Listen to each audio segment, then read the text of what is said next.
Hello विद्यार्थी मित्रों, આપણે આગળની વિડીયોમાં ઓહ્મ્સના નિયમ વિશે ભણ્યા હતા। હવે આ વિડીયોમાં આપણે ઇલેક્ટ્રોનની ડ્રીપ ગતિ શું છે અને તેનો ડ્રીપ વેગ શું છે તે સમજીશું। તો સૌથી પહેલાં આપણે સુવાહકોની ચર્ચા કરી હતી કે સુવાહકોમાં વિદ્યુત પ્રવાહ કેવી રીતના રચાય છે। સુવાહકોમાં મુક્ત ઇલેક્ટ્રોન રહેલા છે। આપણે આપણા સગવડતા પૂરતું આપણો સુવાહક નળાકાર આકારનો છે તેમ સમજીએ। આપણો સુવાહક નળાકાર આકારનો છે, તેની અંદર મુક્ત ઇલેક્ટ્રોનો રહેલા હશે। હવે જ્યારે આપણે ઇલેક્ટ્રિક ફિલ્ડ એટલે વિદ્યુત ક્ષેત્ર આપતા નથી ત્યારે આ ઇલેક્ટ્રોનો તાપીય અસરોના લીધે ગતિ કરે છે અને તેમની ગતિના લીધે તે ઇલેક્ટ્રોનો જડિત અને ભારે આયનો સાથે અથડાય છે। જડિત અને ભારે આયનો સાથે અથડાય છે અને અથડામણ પછી આ ઇલેક્ટ્રોનની ગતિનું એટલે ઝડપનું મૂલ્ય અથડામણ પહેલાંની મૂલ્ય જેટલું જ હોય છે, પણ અથડાયા પછીની તેની ગતિની દિશા વ્યસ્ત વ્યસ્ત હોય છે, બરાબર। જ્યારે કોઈ ઇલેક્ટ્રોન તાપીય અસરના લીધે ગતિમાં હોય છે સુવાહકની અંદર ત્યારે તે જડિત અને ભારે આયનો સાથે અથડાય છે। અથડાયા પછી તે ઇલેક્ટ્રોનોની ગતિની દિશા રેન્ડમ એટલે વ્યસ્ત વ્યસ્ત હોય છે। હવે અથડામણ પછીના બધા ઇલેક્ટ્રોનનો વેગ કેવો હશે? વ્યસ્ત વ્યસ્ત। એટલે જ્યારે આપણે સરેરાશ વેગ લઈશું તો કેવો મળશે? 0। સરેરાશ વેગ 0 મળવાનું કારણ શું? કે કોઈ નિશ્ચિત સમયમાં કોઈ એક ચોક્કસ દિશામાં ગતિ કરતા ઇલેક્ટ્રોનની સંખ્યા કે જે જડિત અને ભારે આયનો સાથે અથડાયા પછીની એટલા જ ઇલેક્ટ્રોનો તેની એક્ઝેક્ટ અપોઝિટ દિશામાં વિરુદ્ધ દિશામાં તે સમયે ગતિ કરતા હશે। જ્યારે આ બધા જ ઇલેક્ટ્રોનનો સરેરાશ વેગ શોધવામાં આવે તો એ વેગ 0 થાય છે। આ વેગ 0 થવાનો મતલબ શું? કે નેટ ફ્લો કે જે ચાર્જ ટોટલ એટલે net flow of the charge is 0। કોઈ ચાર્જ અંદર વહન થશે નહીં વાહકની અંદર। જો ચાર્જ વહન નહીં થાય તો વિદ્યુત પ્રવાહ આપણને 0 મળશે। તો હવે વિદ્યુત પ્રવાહ મેળવવા માટે શું કરીશું કે કોઈ પણ વાહકના બે છેડા વચ્ચે આપણે વિદ્યુત ક્ષેત્ર આપીશું। શું કરીશું? વાહકના બે છેડા વચ્ચે વિદ્યુત ક્ષેત્ર આપીશું। આ વિદ્યુત ક્ષેત્રના લીધે વાહકની અંદર રહેલા મુક્ત ઇલેક્ટ્રોનો ઉપર બળ લાગશે। તે બળનું મૂલ્ય કેટલું હશે તે આપણે આગળ જોઈ ગયા કે કોઈ પણ વાહકના ઇલેક્ટ્રોન ઉપર વિદ્યુત ક્ષેત્રના લીધે લાગતું બળ Q × E વડે અપાય। અહીંયા આપણા ચાર્જ પાર્ટિકલ છે એ ઇલેક્ટ્રોન છે, ઓકે, વિદ્યુત ભાર છે ઇલેક્ટ્રોન છે એટલે -E કેપિટલ E। આટલું બળ ઇલેક્ટ્રોન ઉપર વિદ્યુત ક્ષેત્રના લીધે લાગશે। હવે આ બળ લાગવાથી જે સુવાહકની અંદર રહેલા ઇલેક્ટ્રોનો છે તે પ્રવેગી ગતિ કરશે। કેવી ગતિ? પ્રવેગી ગતિ। જ્યારે આપણે વિદ્યુત ક્ષેત્ર આપીશું તો અંદર રહેલા મુક્ત ઇલેક્ટ્રોનો ઉપર બળ લાગશે અને આ બળના લીધે આ ઇલેક્ટ્રોનો પ્રવેગી ગતિ કરશે। એનો મતલબ કે આ ઇલેક્ટ્રોન જોડે કોઈ પ્રવેગ હશે, પ્રવેગની મૂલ્ય કેટલું હશે તો આપણે ન્યૂટનના સેકન્ડ નિયમ ઉપરથી શોધી શકીએ। F = ma। તો A = F/m। આ એક ઇક્વેશન મળ્યું। આપણે આગળ જોયું કે વિદ્યુત ક્ષેત્રના લીધે લાગતું બળ કેટલું છે? F = -E। તો એફની વેલ્યુ અહીંયા ઉપર મૂકીએ તો આપણને જે પ્રવેગ મળશે તે છે -E/m। જ્યાં E છે ઇલેક્ટ્રોનનો વિદ્યુત ભાર છે, આ આપેલું વિદ્યુત ક્ષેત્ર છે અને આ ઇલેક્ટ્રોનનું દળ છે, બરાબર। ઇલેક્ટ્રોન જે પ્રવેગી ગતિ કરે છે તો તેનું પ્રવેગનું મૂલ્ય A = -E/m છે, બરાબર। તો જ્યારે આપણે વિદ્યુત ક્ષેત્ર આપીએ છીએ ત્યારે ઇલેક્ટ્રોન પ્રવેગી ગતિ કરે છે અને ત્યારે તેનો સરેરાશ વેગ ≠ 0 મળે। તેનો મતલબ કે જ્યારે આપણે વિદ્યુત ક્ષેત્ર આપીએ છીએ ત્યારે ઇલેક્ટ્રોનનો સરેરાશ વેગ ≠ 0 મળે છે, એટલે વિદ્યુત ભારોનું વહન થતું હશે અને આપણને કોઈ ચોક્કસ વિદ્યુત પ્રવાહ મળશે। તો જો આ સરેરાશ વેગ 0 નથી મળતો તો એની વેલ્યુ કંઈક હશે, તે વેલ્યુ આપણે ડિરાઈવ કરીએ। અને આ જે વેગ મળ્યો છે તેને ડ્રીપ વેગ કહેવાય। કેમ ડ્રીપ કહેવાય? કે જ્યારે વિદ્યુત ક્ષેત્ર આપણે આપીએ છીએ તેના કારણે સુવાહકમાં રહેલા ઇલેક્ટ્રોન તેની દિશા સાઇડલી ડ્રીપ થાય છે। તમને એક આકૃતિ આપી છે નીચેની જુઓ કે જ્યારે વિદ્યુત ક્ષેત્ર નથી આપતા ત્યારે ઇલેક્ટ્રોન A પોઝિશન ઉપરથી B પોઈન્ટ ઉપર જાય છે તો જે સોલિડ લાઇન એટલે ફૂલ લાઇન છે, ડાર્ક લાઇન છે, એ વિદ્યુત ક્ષેત્ર નથી આપ્યું તારની બતાવે છે, ત્યારે શું પોઝિશન હશે તે. તો એ સમયે આપણી જોડે સરેરાશ વેગ 0 મળે છે. પણ જ્યારે વિદ્યુત ક્ષેત્ર આપ્યું છે ત્યારે જે ઇલેક્ટ્રોનની ગતિ છે સાઇડલી ડ્રીપ થાય છે અને તેને ડોટેડ લાઇનથી આપ્યું છે એ બી પોઈન્ટ ઉપર પહોંચે છે, ત્યારે ઇલેક્ટ્રિક ફિલ્ડ આપણે આપીએ છીએ અને સરેરાશ વેગ નોટ ઇક્વલ ટુ 0 મળે છે. ઓકે, તો આ જે એનો પાથ છે, જે તેની દિશા છે સાઇડલી ડ્રીપ થાય છે, તેને ડ્રીપ ઓફ ઇલેક્ટ્રોન્સ એટલે ઇલેક્ટ્રોનની ગતિ ડ્રીપ થઈ તો તે ગતિની વેલ્યુ એટલે તે વેગની વેલ્યુ કેટલી હશે તેને ડ્રીપ ગતિ કહેવાય છે. તેનું આપણે ઇક્વેશન મેળવીએ.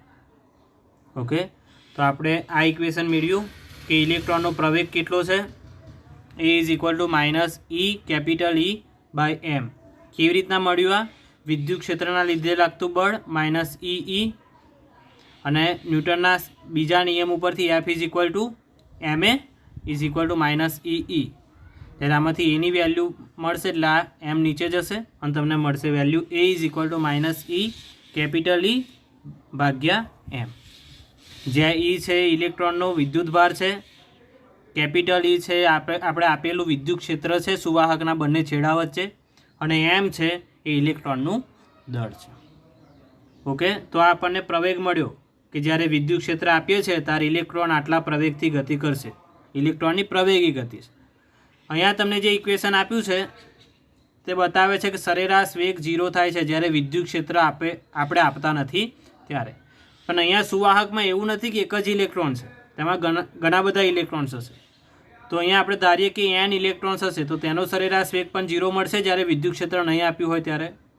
તો 1/n I running from 1 to n vi is equal two 0. પણ જ્યારે આપણે વિદ્યુત ક્ષેત્ર આપીએ છીએ ત્યારે આ વેગ 0 થતો નથી, તો તેની કંઈક વેલ્યુ મળે છે, તેને ડ્રીપ વેગ કહેવાય અને તેનું આપણે સમીકરણ તારવીએ. તો ધારી લો કે કોઈ આઈમાં ઇલેક્ટ્રોન્સની છેલ્લી અથડામણ પછી ટી સમય પછી ક્યારેક અથડાય છે.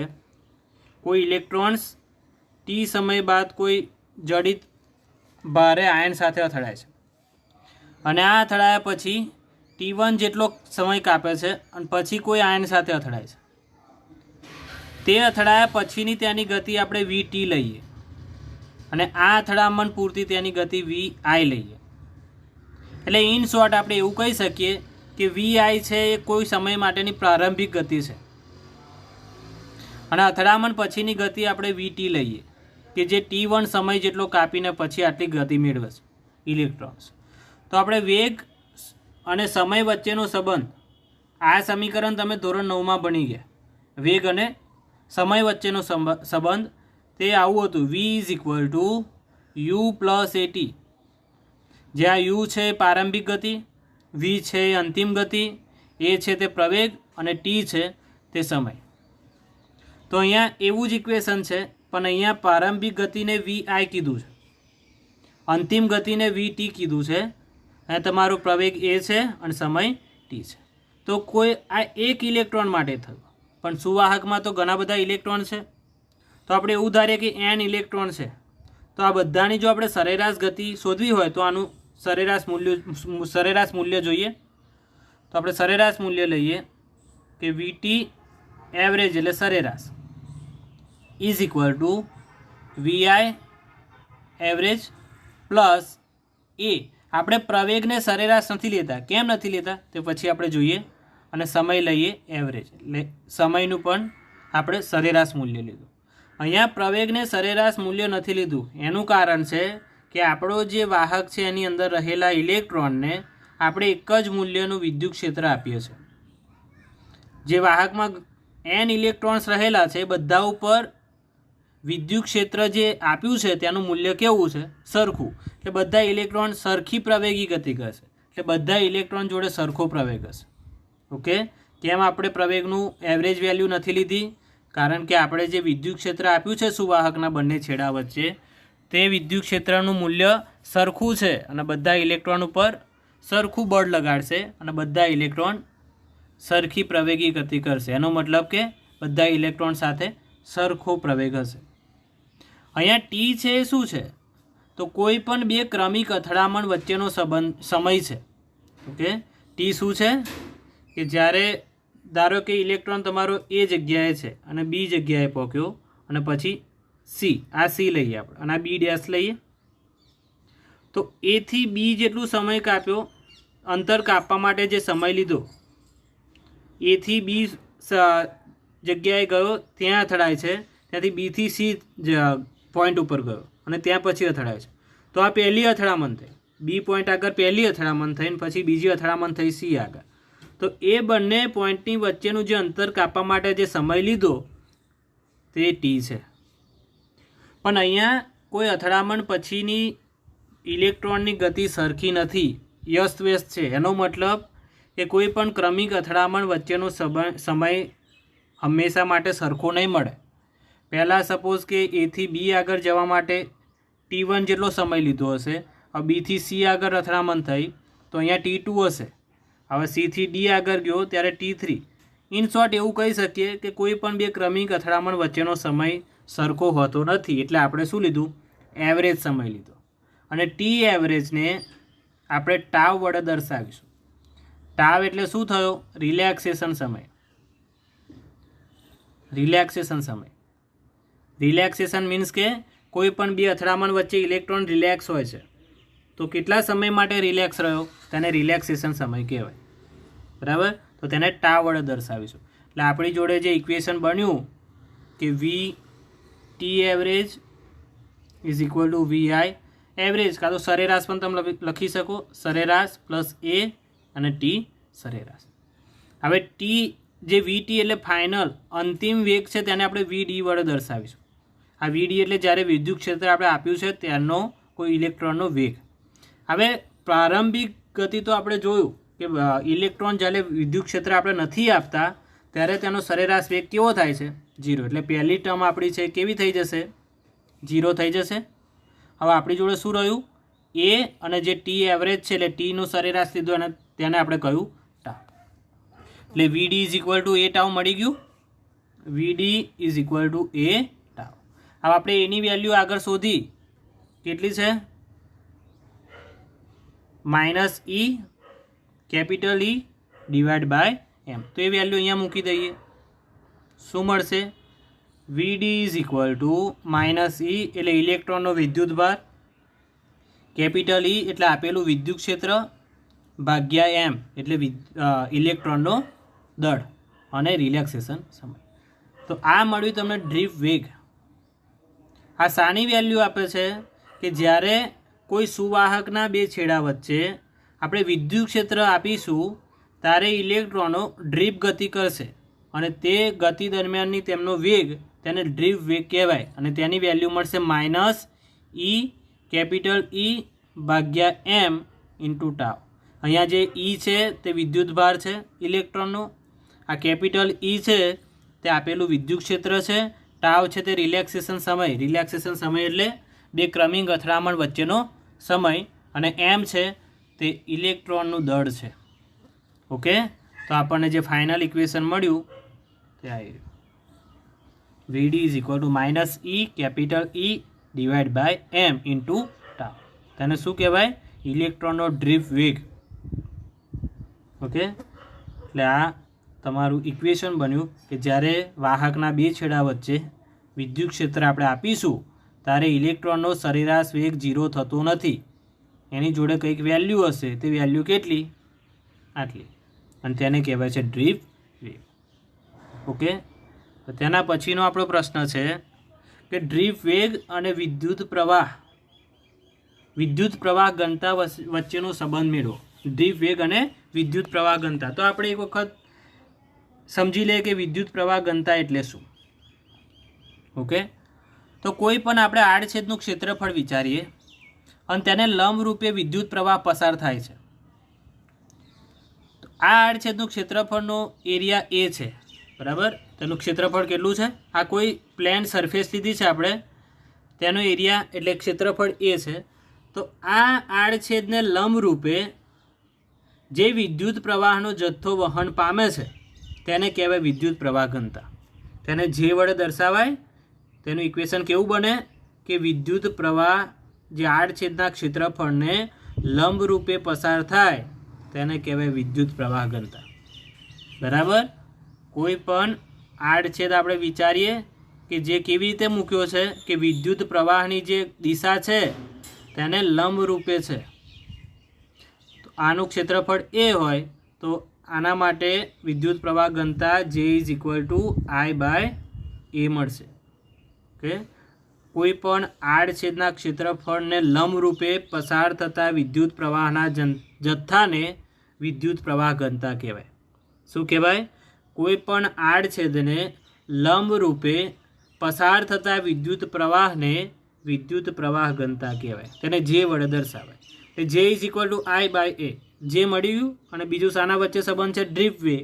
જે આપણે આગળના પ્રશ્નમાં એક ઇક્વેશન મેળવ્યું. VD is equal to -E capital E divide by M into tau અને પ્રવાહ ઘનતા J is equal two I/A. એટલે આ બે વચ્ચેનો આપણે સંબંધ મેળવવાનો છે. બરાબર. તો પહેલાં આપણે વિદ્યુત પ્રવાહ તો મેળવવો પડશે. આ વિદ્યુત પ્રવાહ મળશે પછી આપણે એરિયા વડે એટલે ક્ષેત્રફળ વડે ભાગી નાખીશું એટલે વિદ્યુત પ્રવાહ ઘનતા મળશે. અને આ ઇક્વેશન તો આપણને ખબર છે. તો આપણે વિદ્યુત પ્રવાહ મેળવવા માટે થોડી આપણે ધારીએ કે આપણો સુવાહક છે નળાકાર આકારનો છે. બરાબર. આપણો સુવાહક છે કેવો છે? નળાકાર આકારનો. હવે આ સુવાહકને આપણે વિદ્યુત ક્ષેત્ર આપ્યું છે. ત્યાંની દિશા કઈ છે? જે અંદર બતાવી. જુઓ, આ વિદ્યુત પ્રવાહની વિદ્યુત ક્ષેત્રની દિશા છે. બરાબર. આવા વિદ્યુત ક્ષેત્રના લીધે સુવાહકમાં રહેલા વિદ્યુત ભારો પર બળ લાગશે અને તે ગતિ કરશે. તો એ ગતિની દિશા આ થશે. બરાબર. હવે આપણે આ જ સુવાહકમાં કોઈ એવો આડછેદ વિચારીએ કે તે આ વિદ્યુત ક્ષેત્રની દિશાને લંબ રૂપે હોય. બરાબર. શું કર્યું? સૌથી પહેલાં કે આપણો સુવાહક છે તે નળાકાર આકારનો છે તેમ વિચાર્યું. તેની અંદર આપણે વિદ્યુત ક્ષેત્ર આ દિશામાં આપ્યું. આ વિદ્યુત ક્ષેત્રના લીધે સુવાહકમાં રહેલા વિદ્યુત ભારો પર બળ લાગ્યું અને તેમની ગતિ આ દિશામાં થશે. વિદ્યુત ક્ષેત્રની દિશાને વિરુદ્ધ દિશામાં. બરાબર. હવે આ સુવાહકનો કોઈ એવો આડછેદ આપણે ધાર્યો કે જે આ વિદ્યુત ક્ષેત્રની દિશા છે ને એને લંબ રૂપે છે. આ આપણે આડછેદનું ક્ષેત્રફળ વિચાર્યું. બરાબર. હવે આ વિદ્યુત ક્ષેત્રના લીધે અંદર રહેલા વિદ્યુત ભારો ગતિ કરશે અને ધારો કે આ વિદ્યુત ભારો એ પોઈન્ટ આગળથી બી પોઈન્ટ આગળ આટલું અંતર કાપે છે. તો આ અંતર કેટલું થશે તે આપણે શોધી લઈએ. બરાબર. તો આપણને ખબર છે કોઈ પણ વિદ્યુત ભાર વિદ્યુત ક્ષેત્રની હાજરીમાં ગતિ કરે તો તેનો વેગ આપણે ડ્રીપ વેગથી આપીએ છીએ VD. ઓકે. અને કોઈ ડેલ્ટા ટી સમયમાં તેને કાપેલું અંતર આપણે શોધવું છે. તો આપણે ફોર્મ્યુલા ખબર છે, સમીકરણ. વેગ ઇઝ ઇક્વલ ટુ અંતર ભાગ્યા સમય. વેગ ઇઝ ઇક્વલ ટુ અંતર ભાગ્યા સમય. તો અંતર શોધવું હોય તો D ઇઝ ઇક્વલ ટુ વેગ ગુણાકારમાં સમય. બરાબર. તો અહીંયા આપણને ખબર છે કે વિદ્યુત ક્ષેત્ર આપ્યું ત્યાંનો વેગ કેટલો? VD. અને આપણે ડેલ્ટા ટી સમયમાં એને કેટલું અંતર કાપ્યું તે શોધવું છે. તો આ શું આપશે? અંતર. તે અંતર આટલું છે. આ તમને આપ્યું છે તે કે વિદ્યુત ક્ષેત્ર જ્યારે આપણે આપ્યું છે તો રહેલા વિદ્યુત ભારો આટલું અંતર કાપશે. તેની વેલ્યુ કઈ થઈ? VD into delta T. હવે આપણે આ નળાકારનું કદ શોધવું છે. તો કદનું સૂત્ર શું થાય? લંબાઈ ગુણ્યા ક્ષેત્રફળ. તો ક્ષેત્રફળ ગુણ્યા લંબાઈ. તો લંબાઈ આપણને મળી ગઈ. આ ક્ષેત્રફળ આપણે અહીંયા વિચાર્યું છે કે એ છે એટલે કદ કેટલું થશે? એ ઇન્ટુ અંતર એટલે આ અંતર કેટલી છે? લંબાઈ. VD into delta. આ શું મળ્યું?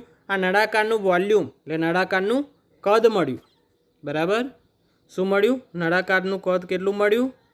કે ક્ષેત્રફળ ગુણ્યા લંબાઈ. લંબાઈ કેટલી છે? કે VD ડેલ્ટા ટી. આ કદ મળ્યું. હવે સ્મોલ n છે તે એકમ કદ દીઠ ઇલેક્ટ્રોનની સંખ્યા આપે છે. શું આપે છે?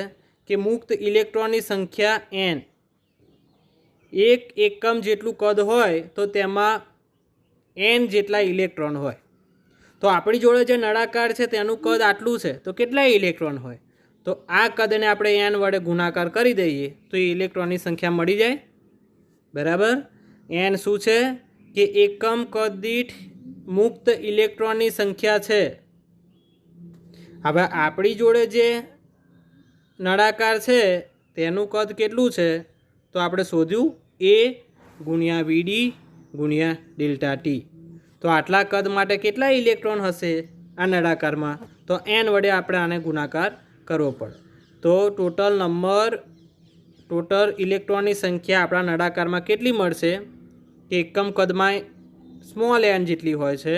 તો આપણા જે જોડે જે કદ છે તેના વડે આપણે ગુણી નાખીએ.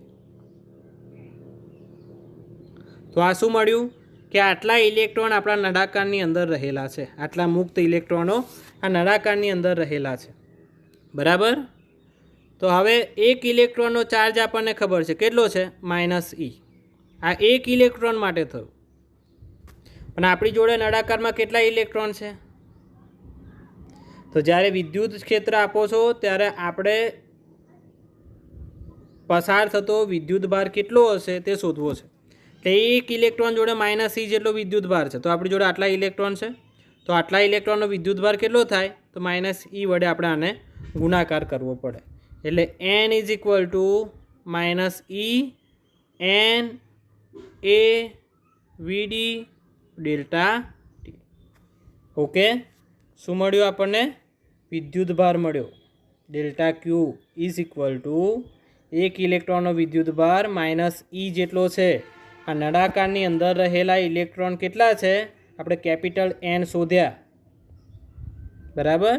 કેપિટલ n વડે આપણે ગુણાકાર કરવું પડે તો વિદ્યુત ભાર મળે. કેપિટલ nની વેલ્યુ કેટલી છે? મૂલ્ય કેટલું છે? n a VD into delta T. આ શું મળ્યો? આ વિદ્યુત ભાર મળ્યો કે વિદ્યુત ક્ષેત્રના લીધે નળાકારમાંથી પસાર થતો વિદ્યુત ભાર આટલો હશે. તો હવે વિદ્યુત પ્રવાહ મળી જાય. વિદ્યુત પ્રવાહની વ્યાખ્યા આપણે પહેલી જ આપણો પ્રશ્ન હતો કે I is equal to delta Q by delta T. Delta Q by delta T. તો આપણે આ ઇક્વેશન જે મળ્યું એને ડેલ્ટા ટી વડે ભાગી નાખીએ. આપણું આ ઇક્વેશન કયું છે? જે તમે અહીંયા જોઈ શકો છો. આ બરાબર. આ આપણો વિદ્યુત ભાર અહીંયા સ્મોલ ક્યુ વડે દર્શાવે છે. આપણે ડેલ્ટા ક્યુ લીધો, સરખું જ છે. બરાબર. તો આ વિદ્યુત ભારની વેલ્યુ આપે છે. હવે આપણે તો વિદ્યુત પ્રવાહ શોધવો છે. તો આ ક્યુને ડેલ્ટા ટી વડે આપણે ભાગી નાખીએ તો આપણને વિદ્યુત પ્રવાહ મળે. કેમ એવું? કે આ સમીકરણ આપણે ભણી ગયા કે delta Q by delta T. Okay. પણ અહીંયા એ ધ્યાન રાખો કે જે આ -n a small e VD delta T મળ્યો ને તે વિદ્યુત ભાર છે. પણ કઈ દિશામાં પ્રસરણ પામે છે? કે જે વિદ્યુત ક્ષેત્ર આપણું આ દિશામાં હતું ને તો એની વિરુદ્ધ દિશામાં આટલો વિદ્યુત ભાર મૂવ થશે. બરાબર. પસાર થશે. તો વિદ્યુત ક્ષેત્રની દિશામાં કેટલો થતો હશે? તો આટલો જ હોય, પણ એની દિશા ચેન્જ થઈ જાય. એટલે આપણે આની જગ્યાએ માઇનસની જગ્યાએ શું લીધું? પ્લસ લીધું. એટલે કુલ વિદ્યુત ભાર કે જે વિદ્યુત ક્ષેત્ર એની દિશામાં પસાર થતો હોય તે થશે n capital A small e કૌંસમાં વીડી એટલે મેગ્નિટ્યુડ માનમાં વીડી અને ડેલ્ટા ટી. વિદ્યુત પ્રવાહ શોધવો છે. તો I is equal to delta Q by delta T. આપણું ડેલ્ટા ક્યુની વેલ્યુ આ થઈ. તો આપણે ડેલ્ટા ટી વડે બંને બાજુ ભાગી નાખીએ. એટલે I ઇઝ ઇક્વલ ટુ શું મળશે? ડેલ્ટા ક્યુની value n a small e માનમાં વીડી ડેલ્ટા ટી ભાગ્યા આ ડેલ્ટા ટી. એટલે આ ડેલ્ટા ટી અને આ ડેલ્ટા ટી ઉડી ગયા. એટલે શું રહ્યું? ખાલી વિદ્યુત પ્રવાહ. I is equal two n a small e અને માનમાં વીડી જે વેલ્યુ અહીંયા આપી છે જુઓ. બરાબર. હવે તમને વિદ્યુત પ્રવાહ મળી ગયો. આપણે સૂત્ર કયા બે ક્વોન્ટિટી વચ્ચેનું જોઈએ છે? કે વિદ્યુત ભાર ઘનતા અને ડ્રીપ વેગ. તો વિદ્યુત ભાર ઘનતા એટલે I બાય A. આપણી જોડે આઈની વેલ્યુ મળી ગઈ. આવા આખા સમીકરણને એ વડે ભાગી નાખીએ એટલે વિદ્યુત પ્રવાહ ઘનતા મળી જાય. તો તે કરીએ. ચાલો I by A is equal to n a માનમાં વીડી ઇન્ટુ ઈ ભાગ્યા એ કેન્સલ થઈ ગયું. હવે આઈ બાય એ એટલે શું થયું? વિદ્યુત ભાર ઘનતા, વિદ્યુત પ્રવાહ ઘનતા, એટલે જે મળી ગયું. એટલે શું મળશે? આવે જેનું ઇક્વેશન, જેનું સમીકરણ, જે ઇઝ ઇક્વલ ટુ એન માનમાં વીડી ઇન્ટુ ઈ. હવે જો આ સમીકરણ તમને મળી ગયું કે જે શાના વચ્ચેનો સંબંધ દર્શાવે છે? વિદ્યુત પ્રવાહ ઘનતા અને ડ્રીફ્ટ વેગ. હવે આપણે આગળ ઇક્વેશન વધારવું હોય અને ઓહ્મ્સનો નિયમ આપણે મેળવવો હોય તો મેળવી શકાય. હવે વીડીની વેલ્યુ આપણે મૂકી દઈએ. વીડીનું મૂલ્ય આપણે આગળ શોધ્યું છે, બરાબર? તમને એક ઇક્વેશન મળી ગયું આ કે જે ડ્રીફ્ટ વેગ અને વિદ્યુત પ્રવાહ ઘનતા વચ્ચેનો સંબંધ દર્શાવે છે.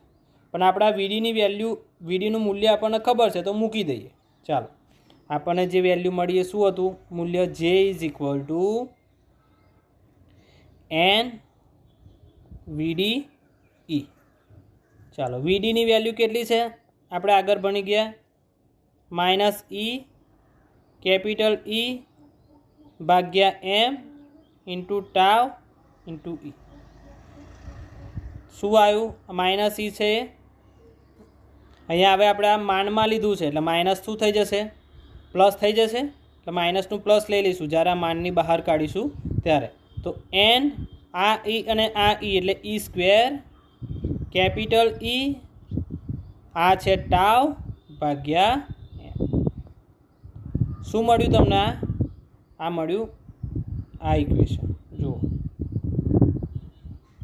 એન ઈ સ્ક્વેર ઈ ટાવ ભાગ્યા એમ. ઓકે, તો હવે આ ઇક્વેશન પછી તમે જોઈ શકો કે જે અને ઈની દિશા એક જ હોવાથી અદિશ તરીકે લઈ શકાય. કેમ એવું? કે જે વિદ્યુત પ્રવાહ ઘનતા છે તેને આપણી કઈ દિશા મળશે? કે આઈ એ જે આડછેદ આપણે લીધો છે તેને લંબ રૂપે હશે. એટલે જે એરિયા આપણે ધાર્યો છે તેને લંબ રૂપે આઈ હશે. એટલે આ દિશા વિદ્યુત પ્રવાહ ઘનતાની થઈ. હવે આપણી જે અંદર સુવાહક ધાર્યો છે તેનો આડછેદનું ક્ષેત્રફળ પણ કેવું છે? કે વિદ્યુત ક્ષેત્રને લંબ છે. એટલે વિદ્યુત ક્ષેત્રની દિશા પણ આ જ થઈ ને. એટલે વિદ્યુત પ્રવાહ ઘનતા અને વિદ્યુત ક્ષેત્રની દિશા એક જ હોવાથી આપણે અદિશ રાશિ તરીકે લઈ શકીએ. બરાબર? તો અદિશ તરીકે લઈએ તો આ માન આપણે કાઢી શકીએ. એટલે જે is equal to n E square by m tau into e. N ઈનો વર્ગ ભાગ્યા એમ ટાવ ઇન્ટુ ઈ. હવે આપણે આગળ એક ઓહ્મનો નિયમ સદિશ સ્વરૂપે ભણી ગયા. જે ઇઝ ઇક્વલ ટુ સિગ્મા ગુણાકારમાં ઈ. તો આ અને આ ઇક્વેશનને આપણે તારવીએ, સરખાવીએ તો સિગ્માની વેલ્યુ કઈ મળે? સિગ્મા એટલે શું ભાઈ? વાહકતા. N E square by M એટલે એન ઈનો વર્ગ ભાગ્યા એમ. અને આ ટાવ, આ શું મળ્યું? વાહકતા. આ વાહકતાના વ્યસ્તને શું કહેવાય? અવરોધકતા. એ પણ આપણે ભણી ગયા. વાહકતાના વ્યસ્તને શું કહેવાય? અવરોધકતા. તો અવરોધકતાનું ઇક્વેશન કયું બનશે? તો વાહકતાનું ઇક્વેશન જે સમીકરણ છે તેને ઉલટાવી દઈએ તો એમ નીચે છે તો શું આવી જશે? ઉપર આવશે એન ઈ સ્ક્વેર ઈનો વર્ગ અને ટાવ. એટલે આ બે ઇક્વેશન ઉપરથી તમે એક તારણ કાઢી શકો. જુઓ, આ અવરોધકતાનું ઇક્વેશન આ છે, બરાબર? તો આ બે ઇક્વેશન તમે જુઓ કે વાહકતા છે એ રિલેક્સેશન ટાઈમની સમપ્રમાણમાં છે. અહીંયા જો એન છે કે કોઈ મુક્ત ઇલેક્ટ્રોનની સંખ્યા સુવાહકમાં એ ફિક્સ જ હોય, અચળ હોય. કોઈ એક વખત તમે સુવાહક ધારી લીધો કે આ સુવાહક આપણી જોડે છે તો એની અંદર રહેલા મુક્ત ઇલેક્ટ્રોનની સંખ્યા ફિક્સ્ડ અચળ રહેવાની છે. પછી બીજું છે જો કે ઇલેક્ટ્રોન છે, ઇલેક્ટ્રોનનો ચાર્જ, ઇલેક્ટ્રોનનો વિદ્યુતભાર એ પણ ફિક્સ છે, -1.6 × 10⁻⁻⁹ કુલમ. બરાબર? અને જે નીચે છે તમારી ઇલેક્ટ્રોનનું દળ છે તો એ પણ ફિક્સ છે. કેટલું છે? 9.1 10⁻31 કિલોગ્રામ. તો જે પહેલાં ક્વોન્ટિટી છે એન ઈનો વર્ગ અને એમ, આ ક્વોન્ટિટી ફિક્સ્ડ છે, અચળ છે. તો જે વાહકતા છે શેની ઉપર આધાર રાખશે, કયા ક્વોન્ટિટી ઉપર આધાર રાખશે, તો રિલેક્સેશન સમય. એટલે જે વાહકતા છે એ સમપ્રમાણમાં હશે તાવને. બરાબર. એ જ રીતે જો અવરોધકતા વ્યસ્ત પ્રમાણમાં હશે. તો આના પછીનો પ્રશ્ન આની ઉપર છે. શું કહે છે કે ધાતુઓનું તાપમાન વધતા તેની વાહકતા સાથી ઘટે છે અને અવરોધકતા સાથી વધે છે. તો આપણે જોયું સમપ્રમાણમાં છે, બીજું બધું તો ફિક્સ જ છે. તો જેમ ટેમ્પરેચર એટલે તાપમાન વધશે તેમ રિલેક્સેશન ટાઈમ કેવો થવાનો, ઘટવાનો. અને રિલેક્સેશન ટાઈમ જો ઘટશે તો વાહકતા કેવી થવાની, ઘટવાની. અને અવરોધકતા તો વ્યસ્ત પ્રમાણમાં છે એટલે અવરોધકતા વધવાની. કેમ રિલેક્સેશન ટાઈમ ઘટે? રિલેક્સેશન ટાઈમ એટલે બે અથડામણ વચ્ચેનો સમય. તો જેમ ટેમ્પરેચર વધશે ને તાપમાન, એમ અથડામણ ઝડપથી થશે. એટલે જોડે જોડેના ઇલેક્ટ્રોનો ઝડપથી અથડામણ કરશે. એટલે એ બે વચ્ચેનો સમય કેવો થવાનો, ઘટવાનો. એટલે તાપમાન વધે જ્યારે ત્યારે રિલેક્સેશન સમય છે તે ઘટવાનો અને વાહકતા છે રિલેક્સેશન સમયને સમપ્રમાણમાં છે એટલે તે પણ ઘટવાની. અને અવરોધકતા છે એ રિલેક્સેશન સમયને વ્યસ્ત પ્રમાણે છે. એટલે જો રિલેક્સેશન સમય ઘટે તો અવરોધકતા વધે છે. ઓકે, તો આ મોસ્ટ આઈએમપી પ્રશ્ન છે. આપણે અહીંયા અટકીશું. હવે નેક્સ્ટ લેક્ચરમાં વિદ્યુત ભાર વાહકની મોબિલિટી વિશેનું આપણે ચર્ચા કરીશું. Okay, thank you.